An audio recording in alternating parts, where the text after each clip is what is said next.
Kisan credit కార్డుల ద్వారా అప్పులు తీసుకునేటటువంటి రైతులలో ఆంధ్రప్రదేశ్ దేశంలోనే 5వ స్థానం, దక్షిణాది రాష్ట్రాల్లో 1వ స్థానంలో ఉంది. ఇది కేంద్ర ప్రభుత్వం తాజాగా చెప్తున్నటువంటి లెక్క.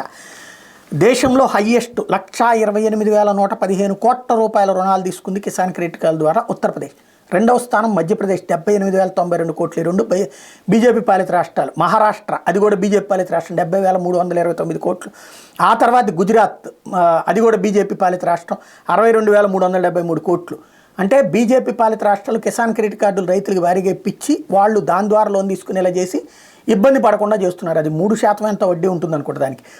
ఆ తర్వాత స్థానంలో దేశంలో 5వ స్థానం ఆంధ్రప్రదేశ్, 60,879 కోట్లు ఇక్కడ కిసాన్ క్రెడిట్ కార్డుల ద్వారా లోన్స్ తీసుకుంటారు. దక్షిణాది రాష్ట్రాలు అయితే ఫస్ట్ ప్లేస్లో ఆంధ్రప్రదేశ్ ఉంది, second place Karnataka, third place Telangana, 4th place Kerala, 5th place Tamil Nadu. దీంట్లో ఒక లాజిక్ ఉంటుంది. కిసాన్ క్రెడిట్ కార్డు 1 ఎకరం 1/2 ఎకరం ఉన్న వాళ్ళకి ఎవరు, కాస్త పెద్దదైతేనే ఇస్తారనమాట. దాన్ని తీసుకోవడానికి ఇబ్బందులు ఉంటాయి. కాస్త రెగ్యులర్ ఫైనాన్షియల్గా ఉన్నటువంటి, అంటే ఓ రకంగా చెప్పాలంటే పెద్ద కమతాల వాళ్ళకి దొరుకుతుంటాయి. అంటే ఆంధ్రప్రదేశ్లో పెద్ద కమతాల వాళ్ళు ఎక్కువ ఉన్నారని అర్థం.